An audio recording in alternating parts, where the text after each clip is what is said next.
Do we have any agenda additions or changes tonight? I don't. There's just the minutes that were sent for the joint board. They were sent out this morning for your review. They're from the past 2 joint board meetings in September, just to get those approved and done with. So to add those Yeah. as 7E and F. Correct. And Andrew, I had a slight change on one of those. You can pull up the 27th. So I did email Evan the change earlier. So we can add the minutes from September 27th to 6F and the minutes for whatever date that other meeting is at to 7E. Thank you. Yeah. Did you want it to be 7F? Or, no, you wanted it to be 6F. Is that what you wanted? Sorry. Because you're, I've got it. Right, Never mind. right. I'm there. Thank you. Good, great. Appreciate that, Marguerite. Trustees or staff, any other agenda additions or changes? Nope. All right, if somebody wants to make a motion, I move we approve the agenda as amended. Second. Second. thank you, Dan. Thank you, Raj. Is there any further discussion on that motion? Hearing none, all those in favor, please signify by saying aye. Aye. Aye. Anybody opposed? Great, passed unanimously. Thank you all. And that will bring us into public to be heard. So this is a portion of tonight's meeting where if there is somebody from the public who wishes to speak to the board about something that is not on the agenda, now is the time to do so. For those of you who are using Microsoft Teams, please be sure to raise your hand so that I will be able to address you. And for those of you in the room, if you can raise your hand now as to whether you'd like to address the board about something that's not on the agenda. And Evan or George, is there anybody in the room who wishes to address the board? No, there is not. Great. Then we will go ahead into Microsoft Teams. Microsoft Teams, if you want to address the board about something that is not on the agenda, please make sure to raise your hand and I will give you the time on the floor.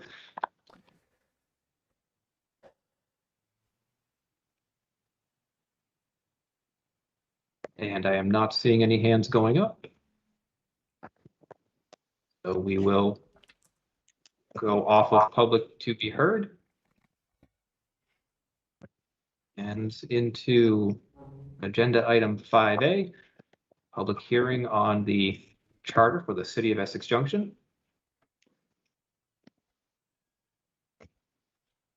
Bear with me a moment while I get the PowerPoint up.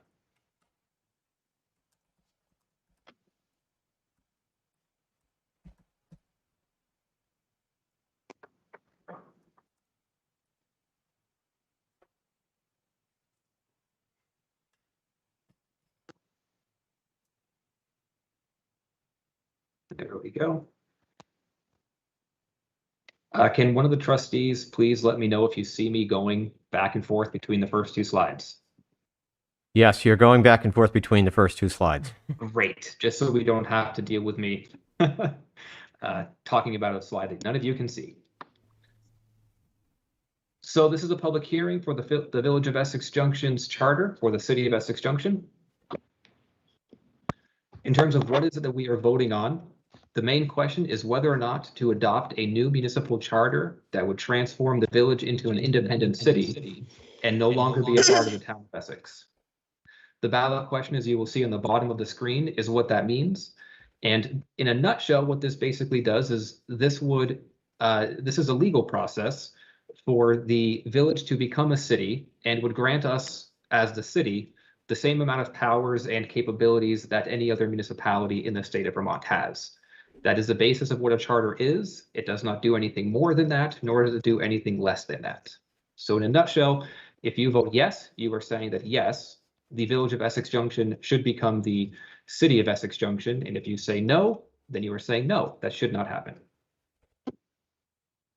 If you're looking for a copy of the charter, you can find a physical copy at 81 Main Street between the hours of 7:30 a.m. and 4:30 p.m. Monday through Friday, as well as there is an electronic version at the link on the screen. And I believe there is another link for a condensed version of this on the Essex Junction website at essexjunction.org/independence. In terms of why are we voting on this? This is definitely a question about merging and separation, which has occurred numerous times over the many decades between the town and the village.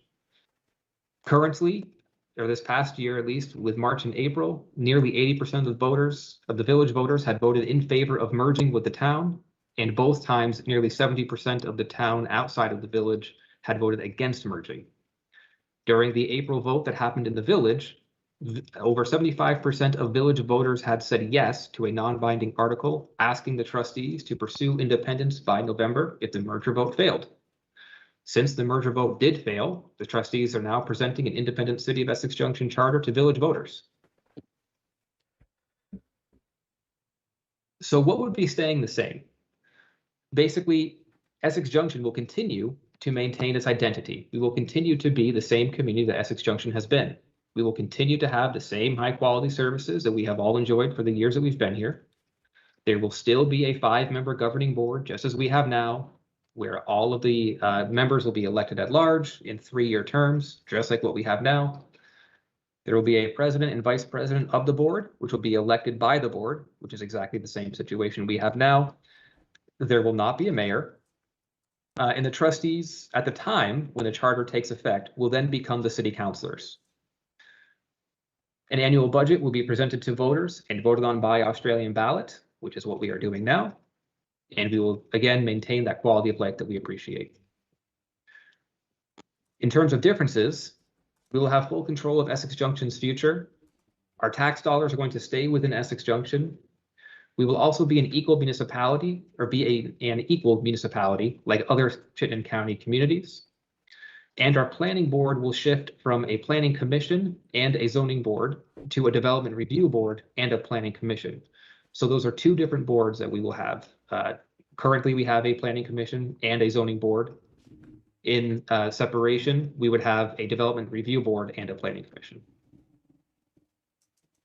You can see on the screen in terms of what the process was to getting here.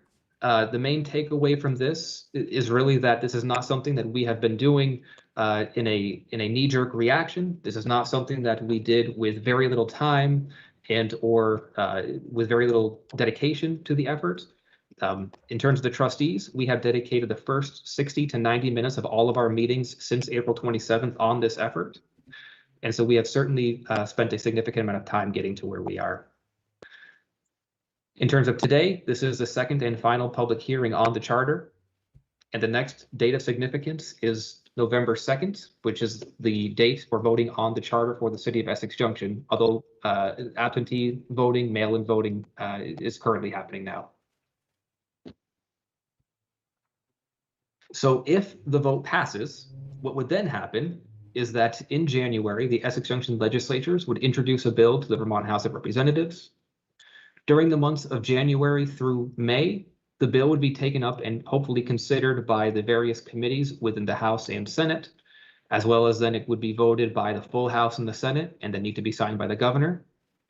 In July of 2022, the city would then be formed. Now, between the time of July 2022 and June 2023, that is a transition year. The reason for that is the community will not have had a chance to vote on a budget yet. And so because of that, the budget that will be in place is a budget that we are going to be working on. And so we can't be a fully independent community until we've had an opportunity to vote on a budget to support the city. So that is why July 2023, with a new fiscal year, is when the city would be fully operational at 2 Lincoln Street. One thing that should be noted is that the legislature can, of course, change this timeline and/or the bill could fail at any point in time along that way, and at which point in time that will change these dates that you see in front of you.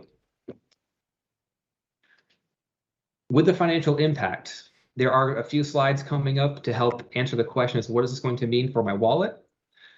A word of caution or a note of caution is that these are based on the budget for the current fiscal year.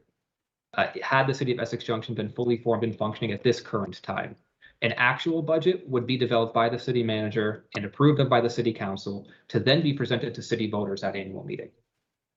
This budget reflects the organization of the city after the conclusion of any shared contracted relationships with the town of Essex, other than the police department. The summary of what the impact would be on the average home, on a $300,000 assessed value home, your property tax bill would go down $195. But really that second line of a tax rate change of 7.25%, that's the one to pay most attention to, in the sense that whatever your property tax bill is now for municipal services would go down 7.25%. So if your home is assessed greater than the $300,000, then your tax reduction would be greater than the $195. If your home is assessed at a lower value than the $300,000, then your taxes will go down less than that $195 per year. You can see the changes with this slide, and in many of these subsequent slides, the way that this is organized is these columns. This is the current village tax. These are current village costs. The total town costs. The village outlay, as you'll see below, is the village budget plus the village's portion of the town's budget, as we are dual citizens. And that this is a total amount that is raised by taxes from village property owners. The city, this is the estimate as to what the city of Essex Junction would cost for these various services and departments. And then the change is a difference between the village outlay, or what village residents currently pay, and the estimation as to what the city of Essex Junction would pay. Which, as you can see, the city would cost the community $800,000 less than what we are currently paying. You can see some of the details of the expenditures in that same layout by the various departments. And so if you look over in this change, you can see that some of them are going to cost slightly more, some of them are going to cost slightly less. You'll see that continue into this slide as well with other departments. And down again at the bottom, you can see the total cost being a decrease of a little over $800,000. Tax rates. This is very similar to what we had before. Here's a village tax rate for village residents. The second column is what the city of Essex Junction estimated tax rates would be. The difference, then an increase or a decrease, and a percent change. The one to pay most attention to, that bottom one of the total municipal rate. You can see the percent change of a decrease of 7%, meaning your total municipal tax rate on your tax bill, property tax bill, would go down by approximately 7%. And then here is that little table in terms of what your assessed value of a village home would be, and then the impact on your tax bill. So again, if your home was assessed at $300,000, your annual bill would go down by $195. And then you can see higher up how if it's a lower assessed value, your decrease is a little less. If it's a higher assessed value, then your value or your tax bill goes down by even more. Some of the most significant cost savings you'll see on the screen here. And one thing to note is that there are budget savings in 12 out of the 19 departments or cost centers that we have in the village. And really the largest cost savings are from no longer paying for services that are provided by the town that we in the village don't necessarily receive. There are departments and employees and services that the village already have, and we would no longer be contributing to the town's capital reserve fund. So when I say paying for services, or when it says no longer paying for mirror services in the town, if we look at recreation, for example, these are the costs for the Essex Parks and Recreation Department, while we also have Essex Junction Recreation and Parks. In separation, we would no longer need to pay for Essex Parks and Recreation, so that is why you're seeing a decrease there. There are some cost increases. Those are for 5 out of the 19 cost centers. And the most significant is the police budget. And the biggest reason for this is because in the contract that we are working on with the select board, currently we pay taxes based on how much our properties within the village are assessed. So it's what's called our grand list. And currently the properties in the village take up 42% of the total grand list for the town of Essex as a whole. We are agreeing to pay based on how many people or per capita live in the city, which is a little bit less than half of the entire town of Essex. So instead of paying 42% of the police budget, we would be paying 48% of the police budget. And so that is why you are seeing a $400,000 increase for police services for the city of Essex Junction.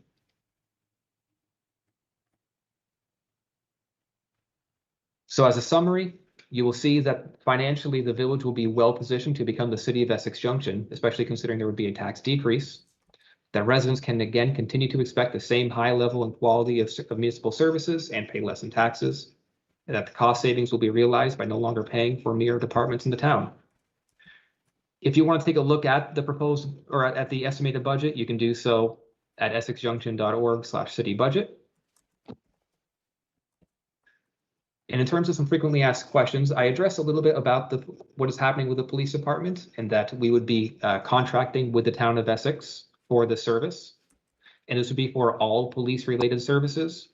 So it's not necessarily just when you call 911 and having a law enforcement officer come and assist with whatever is necessary, but it is also the dispatch to help make that happen, animal control, and the community justice services. There's a question of, do we have the means or assets to be a city? And the short answer is yes. The village has been a municipality since 1893. The village of Essex Junction owns the wastewater treatment plant. We have water and sewer. We've had a streets department, parks, sidewalks, employees, and so on and so forth. So yes, we certainly do have the means and the assets to be a city. There will need to be some people that we need to hire. There are going to be 3 new employees, a city manager, an assistant city manager / HR director, and an assistant city clerk. So yes, there will need to be some new hires, and those are accounted for within the budget that you saw, which does still have a decrease for residents here in Essex Junction. The question of why do we have to become a city is certainly something that has been asked quite a few times. The short answer is a village can only exist in the state of Vermont if you are a part of a town. With the village of Essex Junction, or with the city of Essex Junction no longer being a part of the town, it can no longer be called a village and must then be called a city. We would not be eligible to be called a town, so we would be a city. We would be or interestingly enough, we would be the 4th largest city and 8th largest community in the state of Vermont. Another question that has been asked quite a bit is, how will the city continue to grow its grand list? Well, we would be able to do so by no longer needing to pay taxes to the town of Essex, and instead having all of our taxes being paid by village residents to support Village of Essex Junction only. We can also then focus our efforts onto the economic development, downtown revitalization, and reduce the tax burden for all property owners. In terms of the senior center, the trustees have committed to continue having the senior center operate at 2 Lincoln Street. There should be no changes that any senior should be experiencing within the Village of Essex Junction. In terms of how to vote, ballots have already been mailed out to all active registered voters within the Village of Essex Junction. So many of us have already received our ballots. Please do make sure to vote. The instructions are right on the ballot. You go ahead and fill out yes or no, whichever is your choice. You put that into the first envelope, which has a signature line on it. You seal that, and then you put that into the mailing envelope. You seal that, and then you can either put it in your outgoing mailbox, or you can bring it in person, sealed up, and place into the drop box that is at 81 Main Street. You can also deliver it in person on Tuesday, November 2nd at Essex High School between the hours of 7 a.m. 7 p.m. Or if you lose it, if it gets eaten by your dog, you can go ahead and still come to Essex High School, 2 Educational Drive between the hours of 7 a.m. and 7 p.m. on Tuesday, November 2nd. If you're unsure whether you are registered to vote, or if you would like to register to vote, or if you want to see if your ballot has already been counted, you can go to the link that you see on the screen. There is not going to be a next public hearing. If you have other questions, you can go ahead and you can go online to essexjunction.org/independence. You can also see the contact information for us trustees on the screen. And with this being a public hearing, would now want to hear any questions, comments, concerns from the community.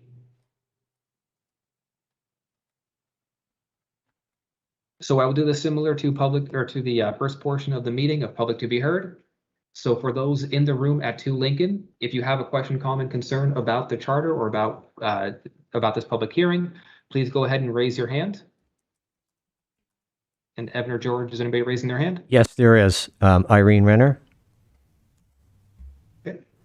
Irene, go ahead, work your way up to a microphone and the floor is yours. Thank you, Irene Renner. 2 quick questions. One is, have you worked a cost of rebranding into your budget? Because there are a lot of things that are labeled Village of Essex Junction that would need to say City, I believe. And my second question would be, is there at this point any set aside for nonprofits as there is in the town budget where 1% of the total is set aside for human services funding? I would hate to see taxes reduced in the village and the amount that goes to these very necessary nonprofit services not be paid. Thanks. And is there anybody else in the room that had questions? No. Okay. Quick answer in terms of the cost of rebranding. No, I do not believe those costs are included. And a set aside about the human services that the town of Essex does provide, that would be a decision for the city council to make. That is not a decision for us trustees to make at this point in time. So we will now go to Microsoft Teams. Anybody within Microsoft Teams who wishes to have who has a question about the public hearing, about the charter, please go ahead and raise your hand so I can make sure to give you time to have your question asked.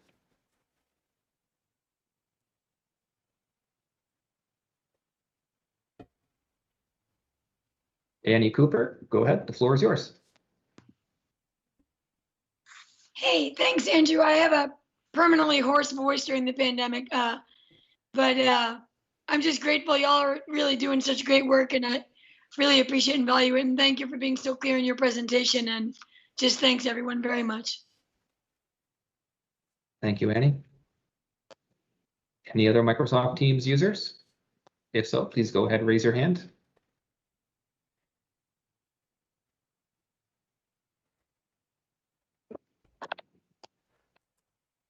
Seeing none, we can go ahead and close the public hearing.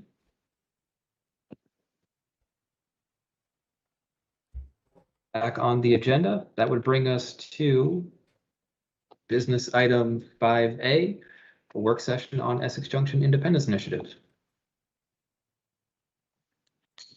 Yes, thanks, Andrew. So that's on page 31 of the packet is the memo. There are just 2 items on the work session scheduled tonight to talk about proposals and contracts for the town of Essex and any get out the vote communications that the trustees would like to see happen between now and November 2nd. Thank you, Brad. So for the work session, the way we have been doing this is if there are members of the public who have any questions, comments, concerns about those 2 items that we will be talking about. So again, the proposals and contracts for the town of Essex or getting out the vote, then now is the time for public comment. So I'll keep doing this in the same manner where those in the room at 2 Lincoln, if you could please raise your hand for George to identify you if you have any questions, comments, concerns on that item. There are none. Okay, Microsoft Teams, please go ahead and raise your hand using Microsoft Teams if you have any questions, comments, concerns on those items.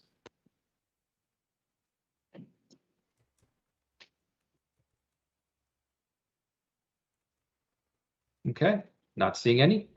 Go ahead and take it away, Brad. Great. So the first item is proposals and contracts in your packet. The next 18 or 19 pages are the current draft proposals as of last Thursday. A new set of several came in today that Amber provided some feedback over the course of the weekend, and some other comments were reviewed and incorporated into the documents. So the set you're actually looking at now is not completely up to date to what will be before you at your next joint meeting with the select board. They will be sent over to the town attorney to also be reviewed, so you may see even further changes. But I think tonight, just an opportunity, based on your reading of the file, if people have any questions, comments, concerns that they'd like to get addressed before we have our next joint meeting, which will take place next week. A question for you, Brad. Some of these have red track changes, some of them have blue changes. What's the distinction between them? That is a good question.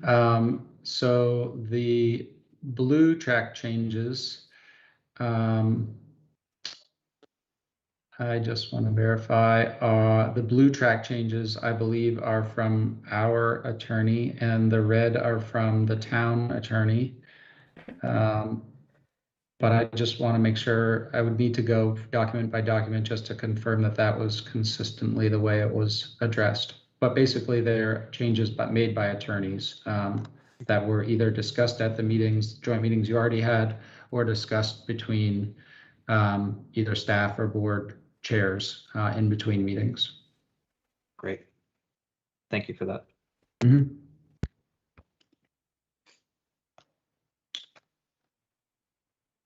So should we go agreement by agreement down the list? That would be good.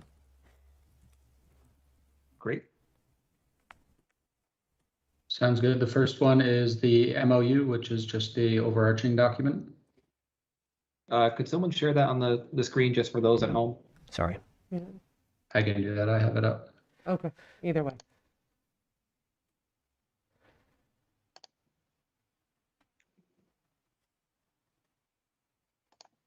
Thank you.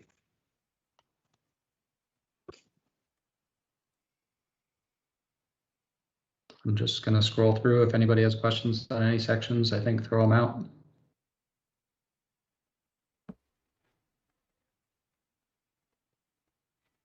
In my quick scan of that original MOU, or that that cover MOU, it doesn't appear as if anything is really changed outside of the numbering. The rest of those changes, I believe, were things that we had talked about at our last joint meeting. I think that's an accurate summary. And I know Raj had reached out with a question about some of these other agreements that weren't in the packet. If they weren't in the packet, it's because nothing has been developed to date, that there wasn't enough substance to put into a document that's been either discussed or agreed upon between the boards.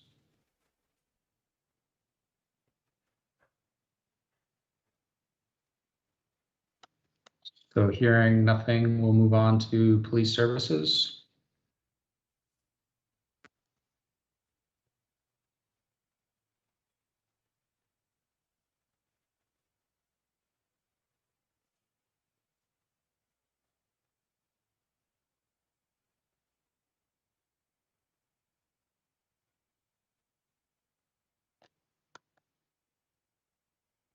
The next agreement is reappraisal and assessor services.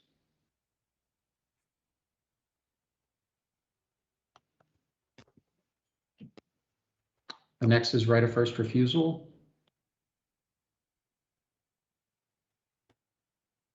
Amber, you had a question on this over the weekend. I didn't know if you wanted to bring it up. You had expressed either a question or concern about the 6-month component. I don't know if you want to elaborate on that. Yeah, my concern was the timing in clause or paragraph 6 requires that if the village were to exercise the right to a first refusal, that the purchase has to occur within 6 months. And my concern is there enough time from a budget standpoint? Because assuming we wouldn't have budgeted the year prior in anticipation of this purchase. So I'm not sure if what other folks' thoughts are on that, but that was one thing that kind of stood out for me. I think that that's wholly accurate, Amber. We need more than 6 months to budget that amount. Considering that we work on a budget in November for the following year.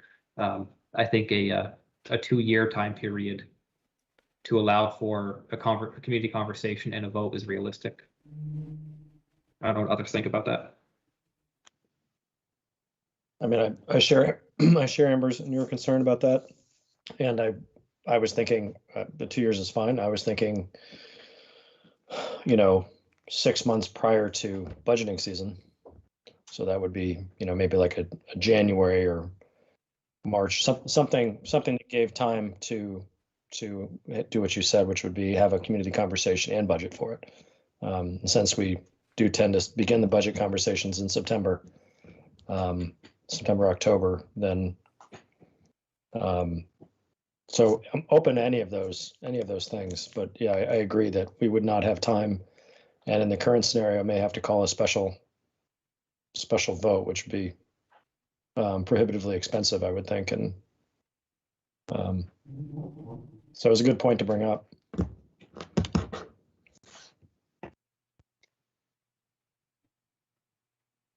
Other trustee thoughts, comments? Yeah, I'm good.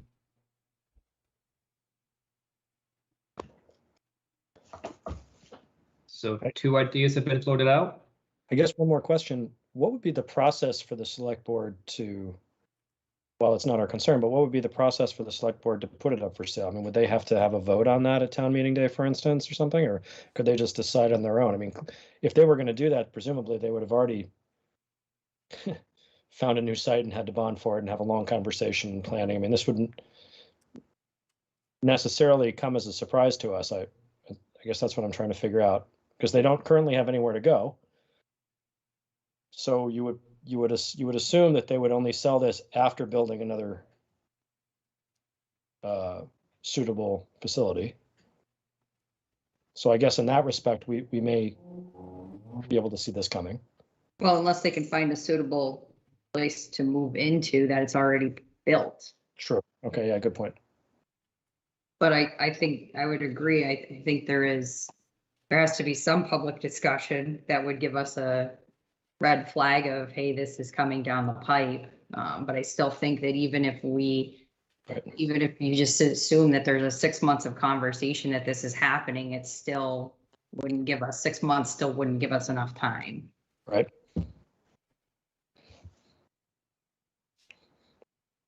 So I do think we need at least a year in order to make the time frame work from a budget cycle. Do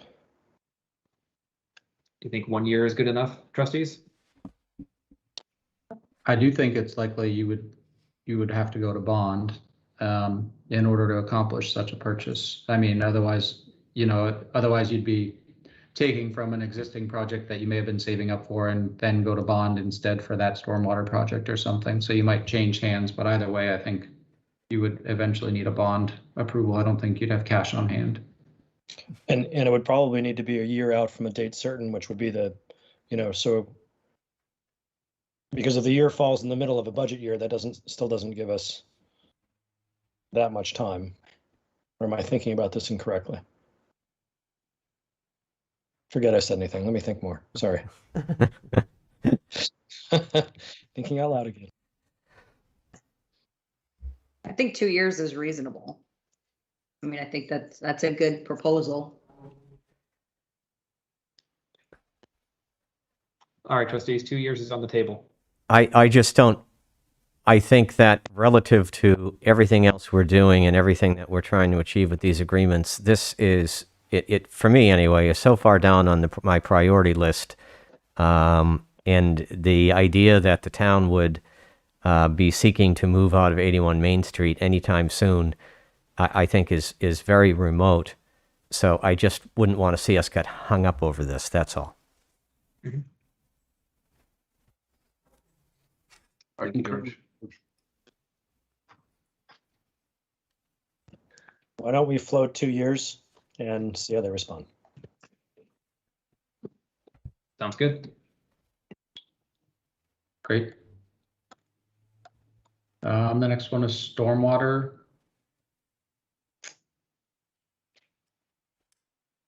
So just as an overview on the stormwater one, essentially what this is saying is we have jointly been planning. We will continue to jointly plan as it sees fit. And as everyone agrees, if there is something that is mutually beneficial and there should be some kind of cost sharing, then that would be figured out at that point in time. But in essence, it's basically an agreement to work together when it makes sense.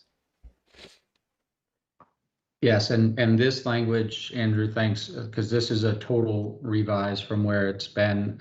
This has been developed with all of the public works and wastewater treatment and stormwater coordinators from both the village and the town. This has been endorsed by Denny and Annie and by Jim and Chelsea. Is to no longer continue with the joint stormwater committee to complete the projects that have been identified that are being funded through FY23. There are 2 separate stormwater permits. It's not just one permit. And so, we've been collaborating in good faith, but as 2 separate communities don't really need to do so.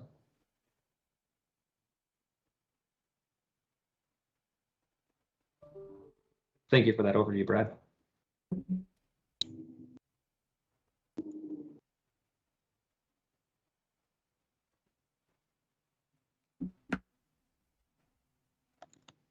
All right, I'm going to move on to shared financial services.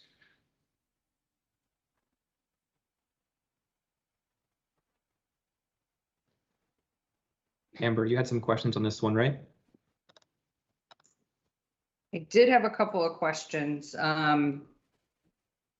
Just to clarify what the agreement was on whether it's a per capita or based on grand list contribution. I believe when we had talked about this, we had talked about it being a grand list. And the reason for that is really the driver for the finances and the amount of work for the financial staff or the finance staff would be driven by that more than the population.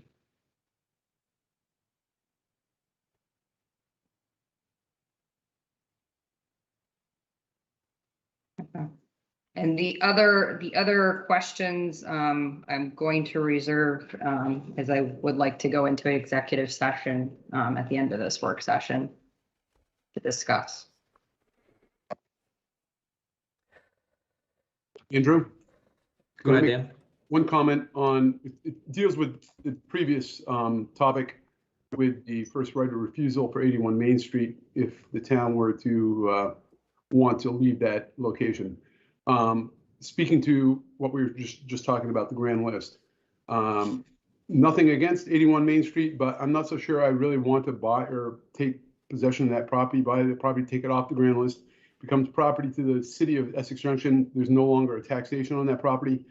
I might consider looking at maybe some private business or what have you, taking over that property and increasing our grand list by doing so. There's something to think about.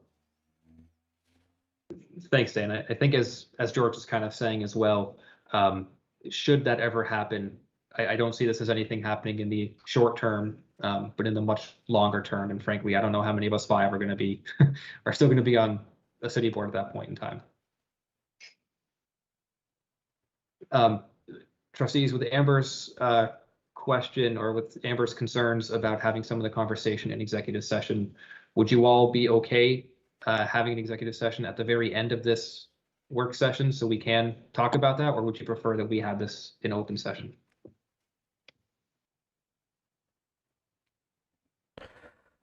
I'm good either way. So you're proposing that we have an executive session, then come back to an open public session to discuss further matters? Yes. And I'm saying it we get through everything else in the work session, and then once we've concluded everything else within the work session, then we would go into I assume a short executive session to talk about Amber's concerns. I'm fine either way, I guess. Sure. Yes. Okay. So The only thing I'm thinking about, Andrew, is that for the public that's watching or in attendance, to wait and then have to, I mean, it'd be nice if somehow we could, as normally we have our executive sessions toward the end of the meeting itself, so that people aren't waiting on the line, waiting for us to come back so they can hear the rest of the meeting. That's all. Yeah, I hear you. The reason why I was suggesting that is also just for our staff who don't need to stick around for the rest of the meeting so that they can do something else. And Amber, how long do you think it would take approximately? 15 minutes, maybe at most. I think that's okay. Sounds good. Okay. Were there other comments, questions, concerns about the shared financial services then?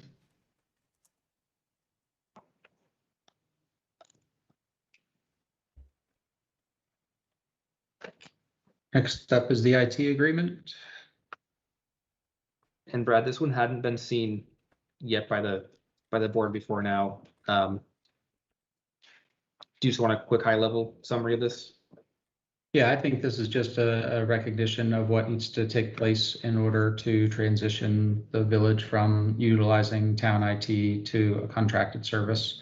And it's basically saying just that the city will provide who the contractors are, and that the town IT will work with the contractors to pull the data and migrate it over so that the contractors can use it and continue to keep village and city business moving forward. Thank you, Brad.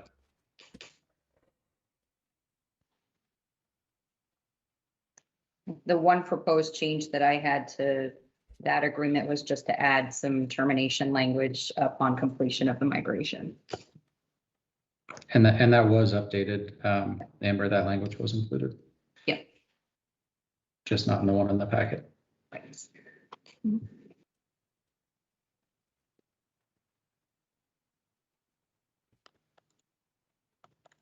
Okay, and the delinquent tax agreement.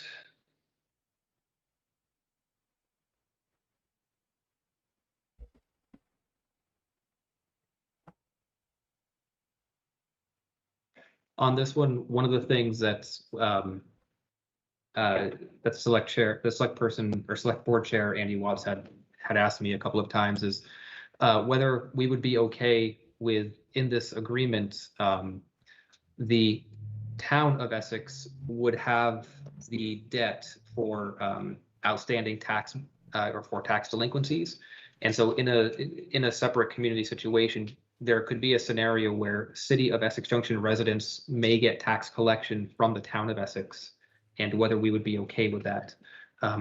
Personally, I am, but just want to make sure that the four of you also understand that with this agreement, that is a possibility that would happen.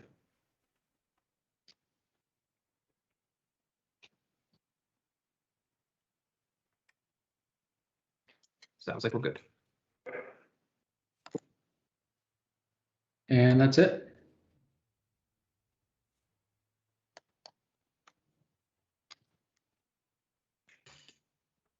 We're getting there. We are. So just I would just say, a new batch of these probably will come your way sometime this week with some edits. And ultimately you'll get a packet, I think on Friday for next week's joint board meeting. That they may, again, there'll be some edits and these might look a little bit different, but I think I would agree with you, Andrew, we're making progress and it's just little tweaks here and there.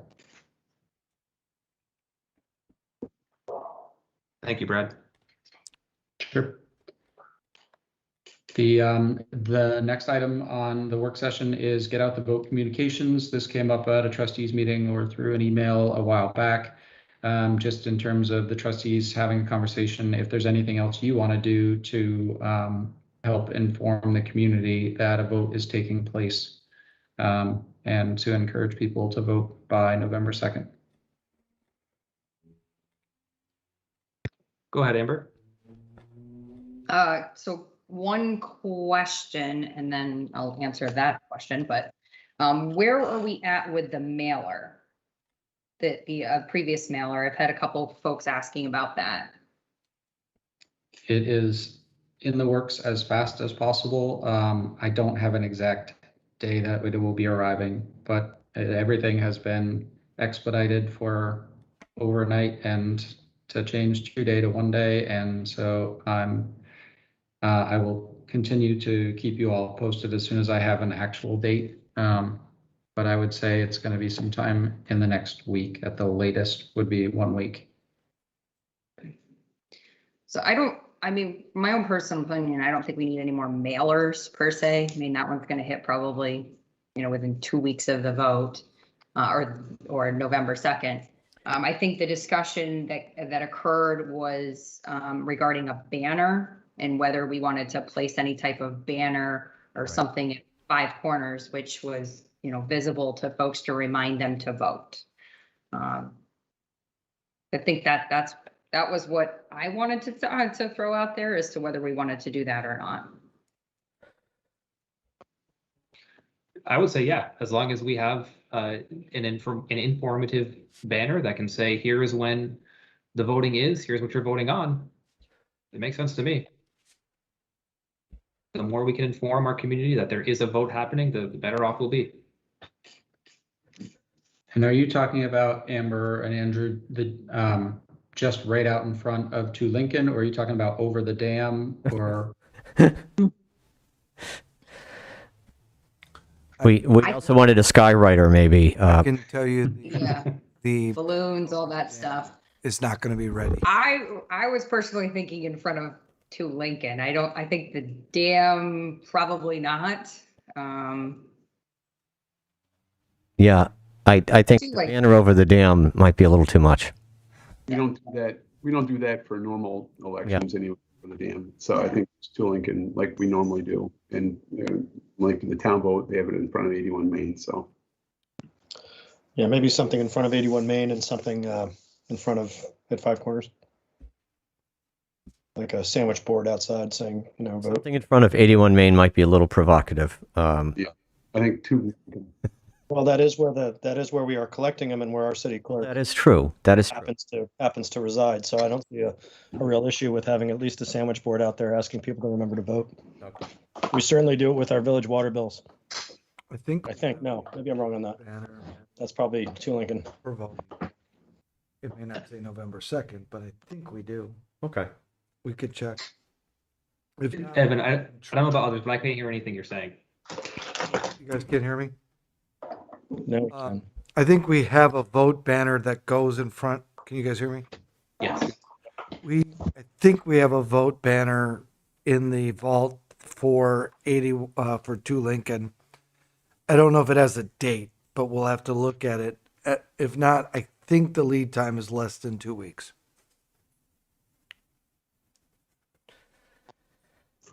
I've got crayons.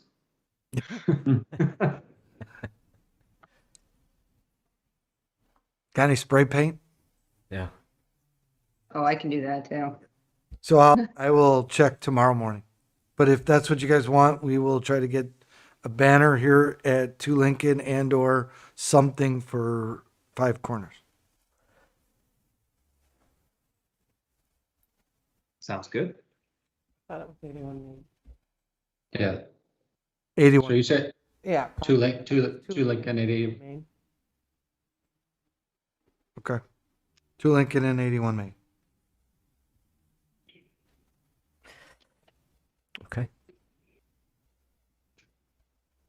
Is there any other signage or other efforts the trustees would like made?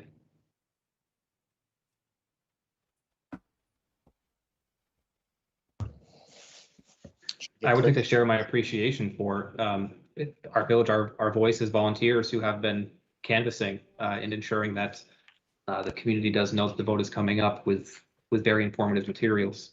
So I thank you for that. Yes. Yeah, thank you to everyone. How about, what do people think about enlisting the sign at CVE? I don't know if we want to pay for that. I believe if How in about- the past they've done it, I believe for other votes out of the kindness of their hearts. Okay, well, how about the rec department down on Maple Street?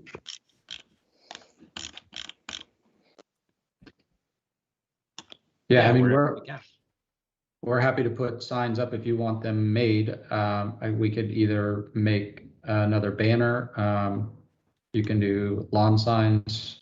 We don't have a sandwich board, but we could probably get something.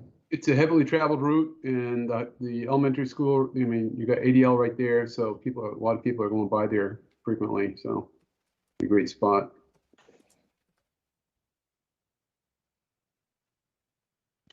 So I think the general message is, whatever is, reasonable within the budget that is currently available.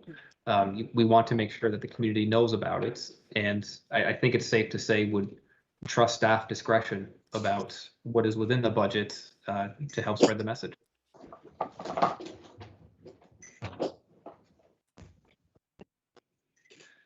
I just do want to recognize that I do see that there are some hands up. Typically, we don't do public comment during the work session. Elaine, I assume it's a part of Our Village, Our Voices. Yeah, and I was going to alert you, Andrew, when you were just talking about Our Village, Our Voices, but Dan had his hand up. That Elaine is available if you wanted to just hear briefly about what their Get Out the Vote efforts are, which are kind of happening in tandem with what you're talking about. Yes, I was going to ask if she would be willing to give an update from the Our Village, Our Voices perspective. Perfect. I'd be happy to do that. Thank you very much for the request. I did pop my hand up because someone mentioned the CVE, and we did reach out to the CVE to ask them if they would be willing to post signage about the vote, and they respectfully declined from this vote in particular because of its controversial nature, and they wish to remain completely neutral, which is understandable. So that will not be an option. I mean, that's a request from a private citizen. If the trustees wish to approach them, maybe they'll change their mind, but that's what the response that we got from them. I just wanted to update you that Our Village, Our Voices has been really working incredibly hard in the last couple weeks, particularly when we discovered that the ballots were mailed a little sooner than we expected. And so at this time, we have personally contacted or at least provided material to over 2,200 households in Essex Junction. We expect to top 2,500 in the next 2 to 3 days. That's over 60% of all households in the entire village. So your mailer will be a great reinforcement of the message that we've already gotten out there. And we've been doing a great deal of social media outreach. We've started a front porch forum campaign. So everyone is pretty much aware that there's big stuff happening, and folks have their ballots. Now they have the information about the frequently asked questions and the website links. So your mailer will be a great reinforcement of that, and with the hope of having a really big turnout. Thank you so much, Elaine, and other volunteers for Our Village, Our Voices. I do appreciate it greatly. You're very welcome, and thank you on behalf of all of us for the hard work you're doing to have gotten us this far.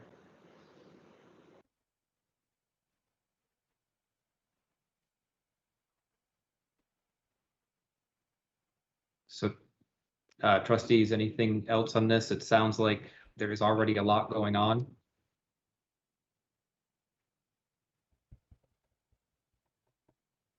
I'm good. Okay. So if there's nothing else from the work session, except for the executive session, then community, if you can bear with us for approximately 15 or so minutes, we are going to jump into another meeting. We'll have to make a formal motion for that. And I assume Evan, Marguerite, and I think I saw Kristen. Audience here And- too. Oh, and Claudine. Okay. For an executive session handy? You want the language, Andrew? Yeah.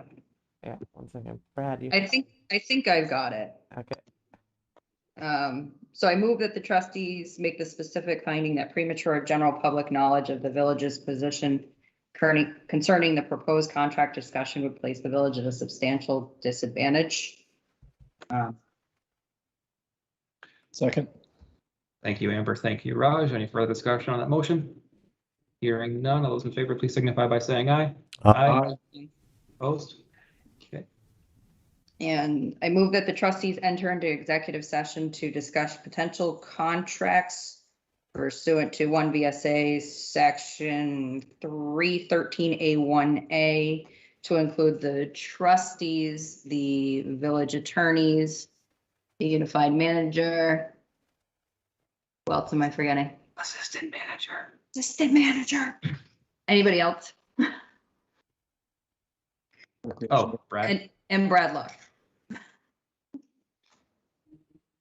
Second. Thank you, Amber. Thank you, Dan. Any further discussion? Hearing none. All those in favor, please signify by saying aye. Aye. Opposed? Great. Thank you. Also, we'll be back again in about 15 or so minutes, community, and then we'll continue the meeting. Thank you for your patience as we went into executive session. One of the things that we have heard is we have heard appreciation for not doing that during this process very frequently. And so just as a very brief summary, we have agreed not to make any changes to the shared financial services agreement at this time. And I believe that concludes our work session.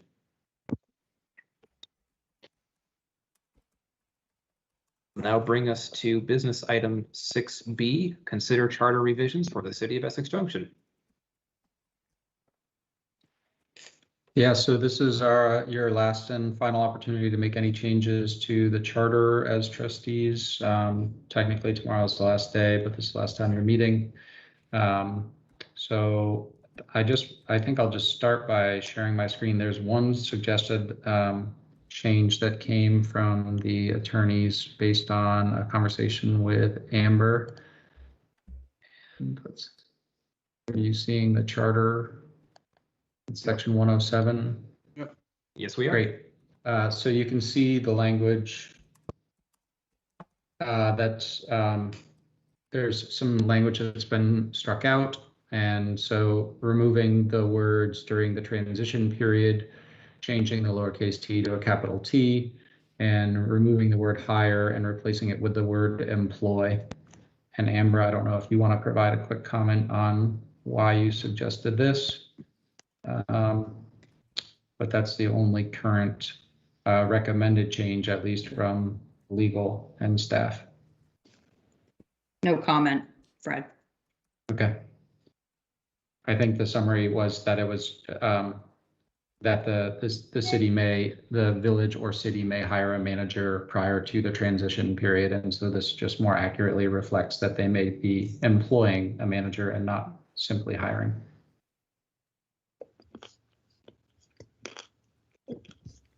Sounds good.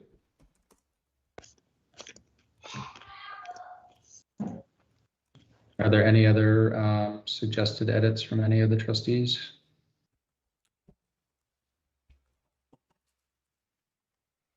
So this is not the version that's in the packet. Correct. This is the version without the strike through and the highlighted.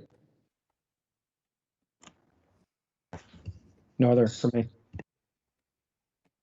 And so Brad, just for clarity, the only difference between what was in the packet and what you're showing now is that yellow highlight and the crossed out portions. Everything else is the exact same.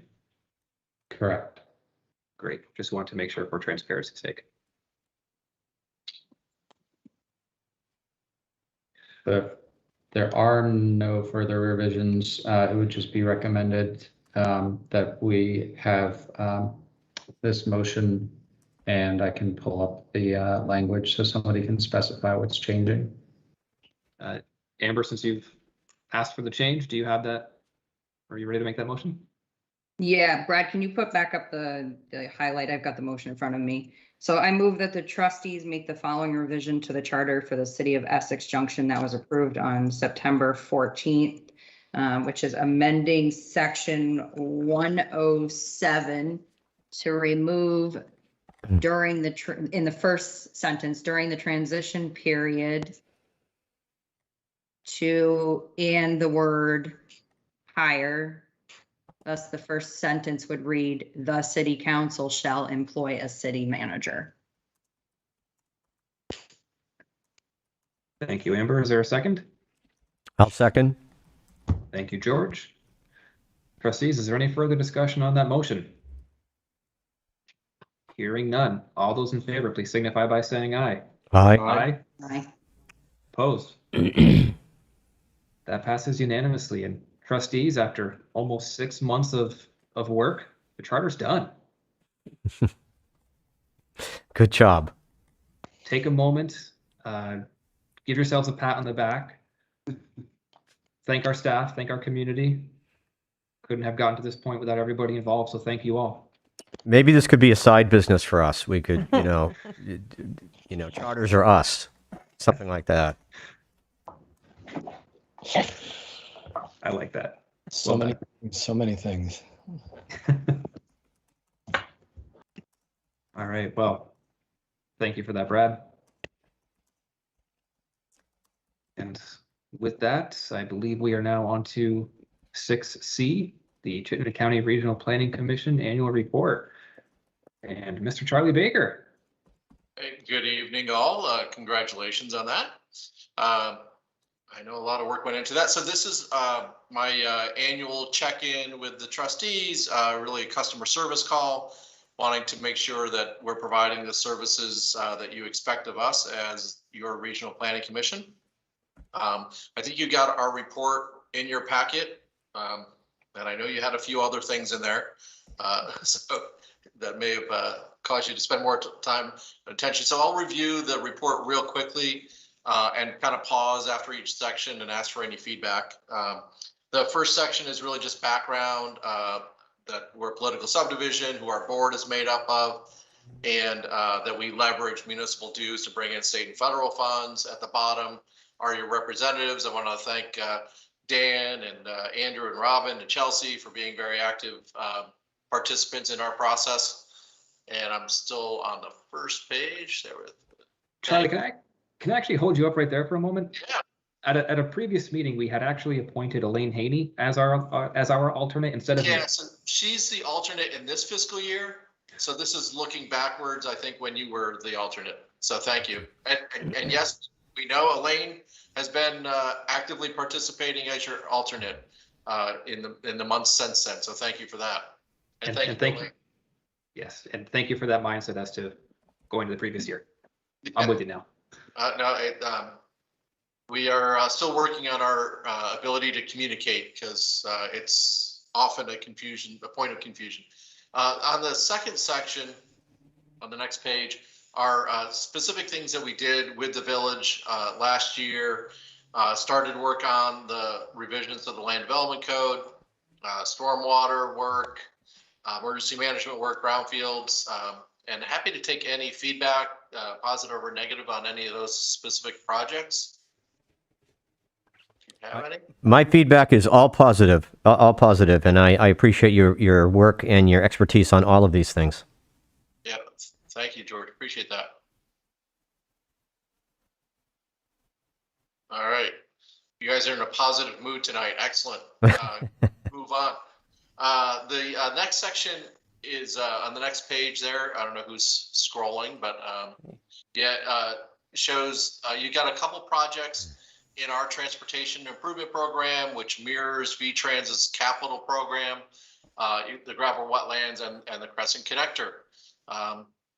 Finally, so glad to see those both moving forward. And I don't know if you have any feedback or anything you want me to look into those. I'm sure you probably are getting more detailed updates than I am on some of those.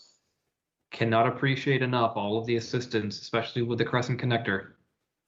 It's been a little while. It's been about 10 years since we as a state pulled the plug on the CERC. So here we are. Charlie.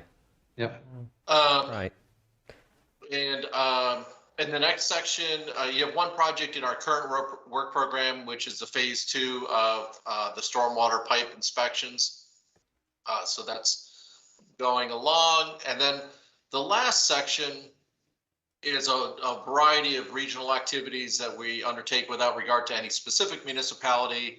I'll just call out a few of them, just to highlight them for you. One is legislative forum. We try to do that every early December. And so this is kind of a heads up. If you have any topics, I don't know, something like charter change that you want us to bring up, and I'm joking about that. We don't usually talk about any town-specific charter changes in our meetings. We're usually talking about more global issues.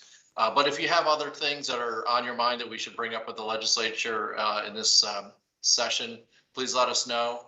This has been a very interesting time with all the ARPA money flowing. So let us know if there's anything on your mind. The next topic there, public engagement and racial equity.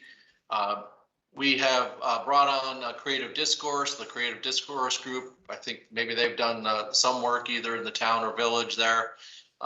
We're kind of doing some internal work now and appreciate the opportunity. We've also been gathering some feedback from our municipalities of just kind of making sure we have a good understanding of what's going on, a variety of conversations going on in different municipalities, so that, as we're doing things internally, we'll also, with one eye towards being of assistance to our towns if we can, with any best practices. And we are also hosting an equity summit on November 6th. That's not actually in the report, but just looking forward. You probably, I hope you received an invite to that on Friday from Emma. Let me know if you did not. I see Andrew shaking his head no. Thank you. We will follow up on that and make sure that it actually did get to you all. And sorry, just jotting a note on that. Thank you. But for the November 6th summit, we were trying to make an extra effort to invite BIPOC community residents and invite them to help us figure out what would be most helpful in terms of addressing issues of inequity. And then the other one I want to mention is the Building Homes Together campaign.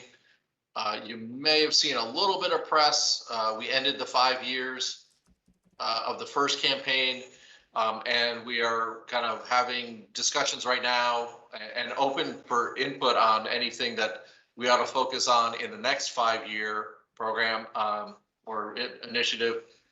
Clearly, our housing market is really not that healthy. It's been good. I think if you've been a property owner, you got some good appreciation over the last few months or last couple of years. But there's still a lot to do to make our housing market healthy in terms of healthy vacancy rates and just the cost distribution of our housing. So happy to get any feedback on that if you have some. The only thing I would say to that, Charlie, and it's certainly a great effort. We all know that the rental housing market is nowhere near healthy. We have too few vacancies. So we certainly do need more rental housing, but it seemed as if the focus was just on rental housing and not the ability to have our community generate wealth through home ownership, which, as we know, that's generally the most significant way that community members can generate wealth to pass on to their heirs, if you will. Yep. Wondering if a next iteration may be a little more than just rental housing, and or if my understanding has been wrong. Well, I will blame our ability to communicate. We were trying to be much more inclusive and including ownership and rental in the first campaign. So when you see that we built, more than 3,600 homes in the last 5 years, that did include, I think probably the majority or close to a majority of them were ownership. So it is meant to be inclusive and not just focus on rental. But and you bring up a good point, of course, in terms of equity. Certainly home ownership rates amongst the BIPOC community is nowhere near what it is for the white community.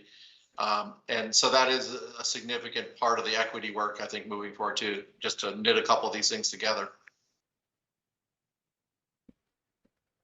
And feel free to share any other thoughts that occur to you on what we should be focused on for the next round of that campaign.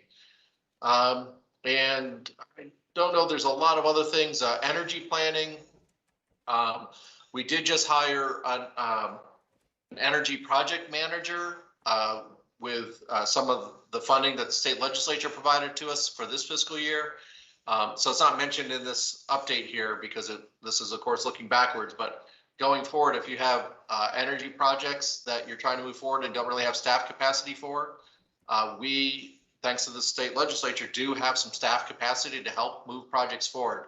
So please be in touch if we can help with anything. It's a fun fact, actually. It's Ann Janda. For you all. Ann Janda is who they hired. Oh, okay. I'm just saying that Ann did some work for Essex about a year ago. That's right. That's right. Oh, that's They all interesting. know who it is. So. That's interesting. That's good. Absolutely, yeah. She knows a little bit about how towns work. That's right. And I think I guess one other thing I'll mention, sorry, I'm looking at all these topics here. At the bottom of page 7, we are in the process of updating a comprehensive economic development strategy for the region. We had done one a few years ago. And in conversation with the Economic Development Administration in DC, there were only a few counties in Vermont that weren't covered by a comprehensive economic development strategy. And so we've partnered up with them, which is, if you read this paragraph, you'll see it includes Addison County, Rutland County, and Central Vermont region, Washington County area. And so we've banded together to work on a combined economic development strategy, which will mean the whole state is covered with economic development strategies. And this is kind of a precursor to being able to bring Economic Development Administration funds into our region. So if you have economic development projects that you're thinking about moving forward or that need to move forward, please let us know so we can make sure it's in that economic development strategy and make sure that when you want to get funding, we can help support you get funding from out of the Economic Development Administration.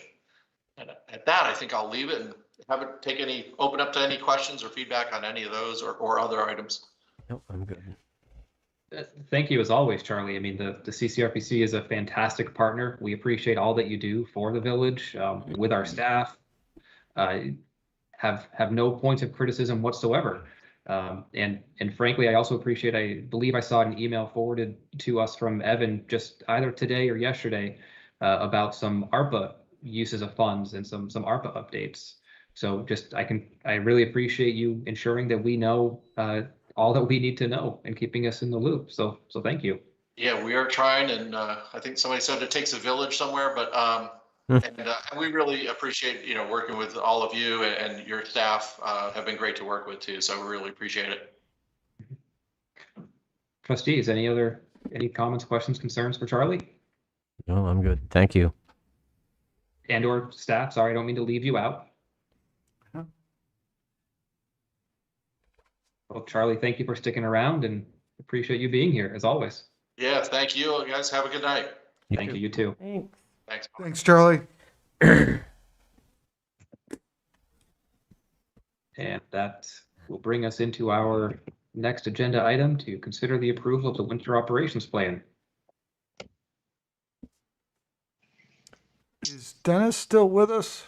I'm still with you. I was like, yeah, I saw him on. Dennis, you've been very quiet. That's uncharacteristic. No problem with that. Jump in. It's your show. Okay, it'll be real short. Every year we've done this winter operations plan. I think most people know this is probably the last plan that I'll present, irrespective of what happens with regard to the upcoming vote. The pitch I will make is that I think this document is a worthwhile document for both the town and the village. It is very easy to split apart if in fact that were to occur.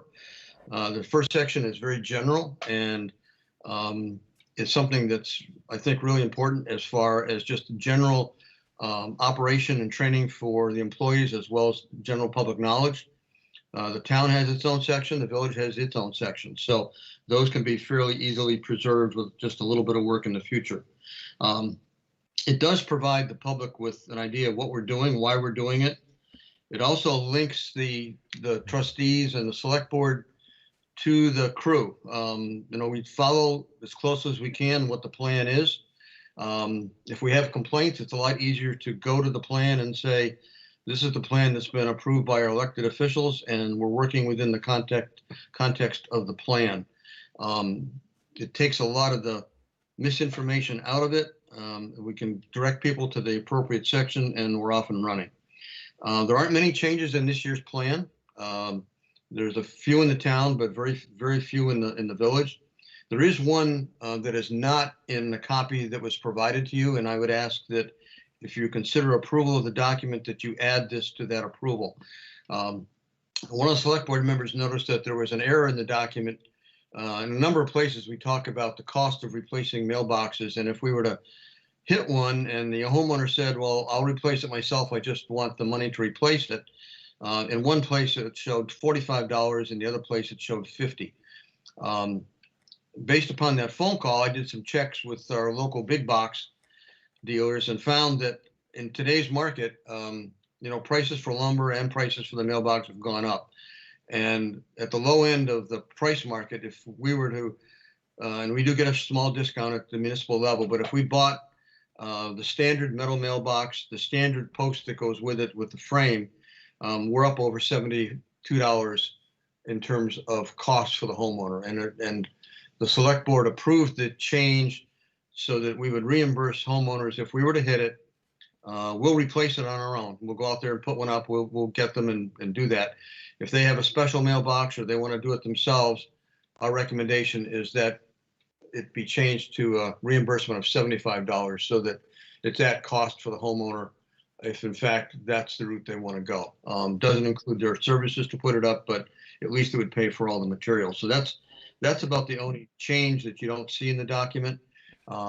Again, there are two versions. There's an internal version, which we use, which has all our key phone numbers, police contacts. That is internal use only. The copy that's posted on the webpage and that you get is the external version.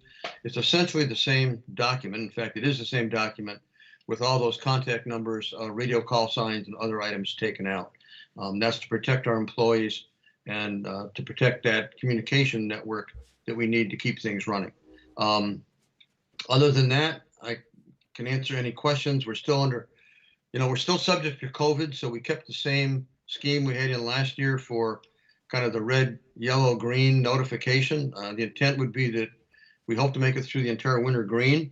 Could be the village has a problem, could be the town has a problem. If we do, we'll put that up on the web pages and show how it's changed. And the document pretty well describes what happens if we have to switch to a yellow or a red plowing version in terms of that. Dennis, Yes. This is Evan. While it's not necessarily in the plan, can you also touch upon salt and purchasing of salt this year? Yeah, that's come up. We've been desperately, and not just the village and the town, but almost every community around us and almost every community in Vermont has been trying to get updated prices on salt. By this time of the year, the state's had its price posted. We've had all the vendors. We usually have 3 different vendors that we deal with. We have their prices. We have contracts signed. We're ready to go. None of us have seen a price statewide that I'm aware of as of yesterday. None of us have a contract. So at this point, we don't know about the availability of salt or the cost of the product. My guess is in the past that with the cost of oil going up and fuel going up, that we'll see the cost of salt go up. The state's in a little better situation than we are. VTrans is, because they buy their salt and the year ahead and have storage facility to store the entire year. Most of the rest of us do not. So we do have some storage, both the village and the town, but generally not enough for the entire year. So that's something that we know we're going to have to buy more. At this point, we just don't know what that price is going to be. we'll have to figure that out as it goes, but it's just very late in the season. We're well into October and no price for a basic material, that commodity that we need to essentially do our job. So with that, my request is that you approve the document that is for both the town and the village at this point, and that you include the increase on the mailbox replacement cost to $75. Thank you for that, Dennis. And it sounds like quite the tricky situation with regards to salt. Definitely is something our community uses a fair amount of. We've been there before. Yep. So trustees, any questions, comments, concerns?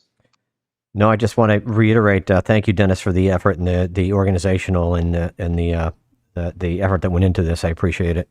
We all appreciate it. Thank you. Absolutely. If somebody wanted to make the motion, I would entertain that. I will make a motion that the trustees approve the winter operation plan for 2020 to 2021 after hearing any input, and it will include the amendment to the mailbox policy. Second. Thank you, George. Thank you, Raj. Any further discussion?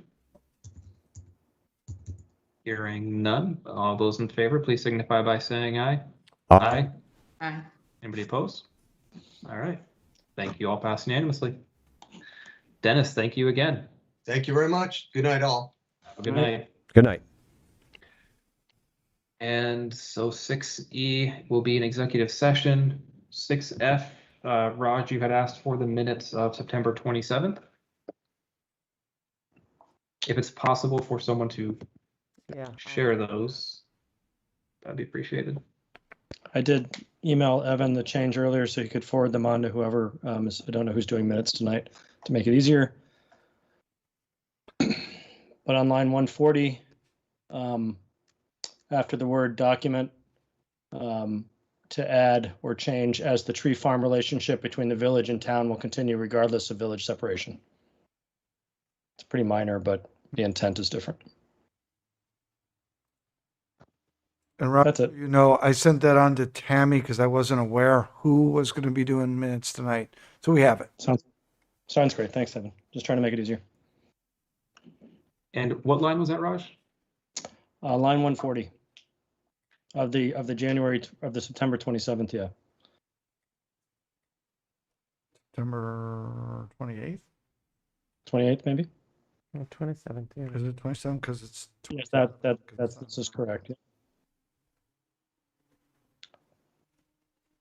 So line 140 after the word document is where the change is. And what was your proposal? After the word document, as the tree farm relationship between the village and town will continue regardless of village separation. And that would replace the as this is an undecided issue. Right. Cool. Trustees, questions, comments, concerns? If not, then I'd entertain a motion.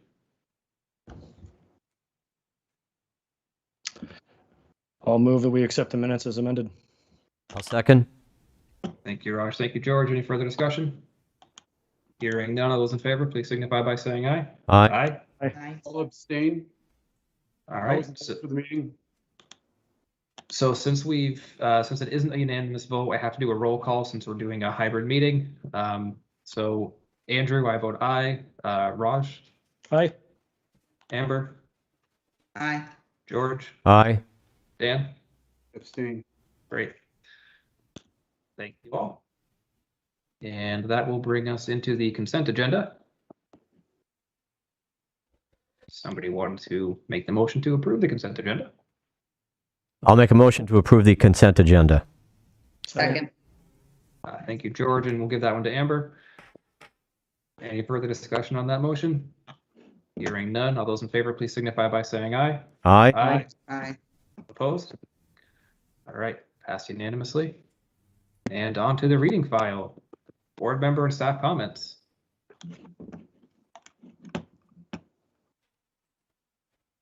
Amber, go right ahead. I have a question.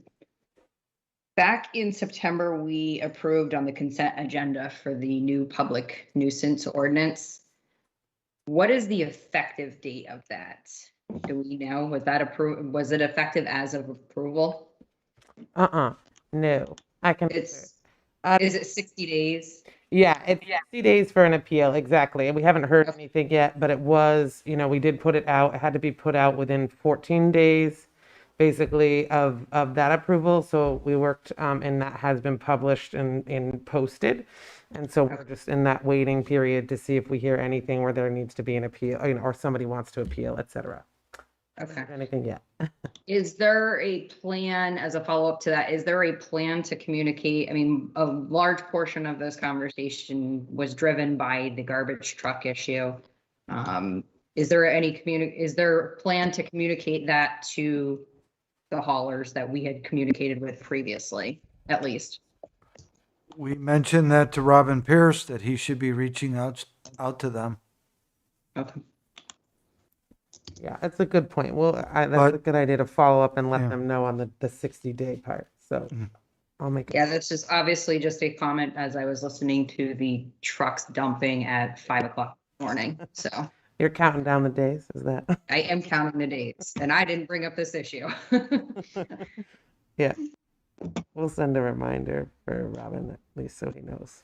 Thank you. I thought we were communicating through the solid waste district or something. I thought we did that. We have. I was just saying we might, at 60 days when it's now effective, it wouldn't be a bad idea to just make sure they know. Thank you, Amber. Thank you, Marguerite. Mhm. The only other thing I wanted to add, based on some of the comments, emails, so on and so forth I've had over the past weekend, I wanted to address just a couple of points with regards to separation, and I should have done this during the work session. There's been some confusion about the police department and the town office and why the village doesn't own those. Or why we are contracting with the town for police services instead of it being provided by the village or city, and why we don't own the town offices. Basically, the short answer to both of those is both of those departments, buildings, land are owned by the town of Essex. Those are not owned by the village of Essex Junction. So since we don't own those entities, we don't determine what happens with them. So with the police department, we are entering into trying to enter into a contract for those services with the owner of that department, which is the town of Essex. So it is not a private entity that owns that land, and that also means we cannot kick out the police department, nor does this board want to. And at the same time, we do not own the land the town offices are on, so we cannot kick them out, nor has this board expressed any interest in doing so. So I hope that helps to alleviate any questions or concerns about the police department and the town office, as again, the village does not own those. Those are owned by the town of Essex. Well, not unsimilar to Burlington owning the airport in South Burlington, but not exactly the same. No, it's not the same thing. All right. If there are no other questions, comments, concerns, then we need to go to business item 6E and the executive session.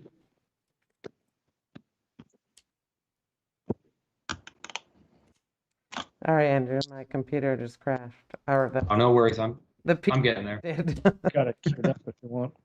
I got it here. So I'll make the motion that the trustees make the specific finding that premature general public knowledge of the village's position concerning the proposed contract discussion would place the village at a substantial disadvantage.